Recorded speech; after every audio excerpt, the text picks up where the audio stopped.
to Today in History for March 3rd. I'm Michael Powell. Overcoming a disability can be difficult and still succeed. But how about trying to overcome two disabilities and not only succeed, but become very famous? Helen Keller met Annie Sullivan, her teacher and miracle worker, on March 3rd of 1887. Anne Sullivan began teaching 6-year-old Helen Keller, who lost her sight and hearing after a severe illness at the age of 19 months. Under Sullivan's tutelage, including her pioneering touch teaching techniques, Keller flourished, eventually graduating from college and becoming an international lecturer and activist. Sullivan, later dubbed the Miracle Worker, remained Keller's interpreter and constant companion until the older woman's death in 1936. Sullivan, born in Massachusetts in 1866, had first-hand experience with being handicapped. As a child, an infection impaired her vision, and she then attended the Perkins Institution for the Blind, where she learned the manual alphabet in order to communicate with a classmate who was deaf and blind. Eventually, Sullivan had several operations that improved her weakened eyesight.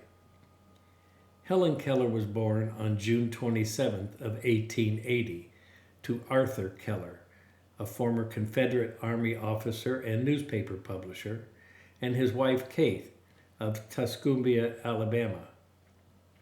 As a baby, a brief illness, possibly scarlet fever or a form of bacterial meningitis, left Helen unable to see, hear, or speak. She was considered a bright but spoiled and strong-willed child. Her parents eventually sought the advice of Alexander Graham Bell, the inventor of the telephone and authority on the deaf. He suggested the Kellers contact the Perkins Institute, which in turn recommended Annie Sullivan as a teacher. Sullivan, age 20, arrived at Ivy Green, the Keller family estate, in 1887 and began working to socialize her wild, stubborn student and teach her by spelling out words in Keller's hand.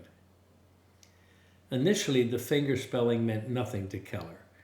However, a breakthrough occurred one day when Sullivan held one of Keller's hands under the water from a pump and spelled out W-A-T-E-R in Keller's palm. Keller went on to learn how to read, write, and speak. With Sullivan's assistance, Keller attended Radcliffe College and graduated with honors in 1904. Helen Keller became a public speaker and author. Her first book, The Story of My Life, was published in 1902. She was also a fundraiser for the American Foundation for the Blind and an advocate for racial and sexual equality, as well as socialism. From 1920 to 1924, Sullivan and Keller even formed a vaudeville act to educate the public and earn money.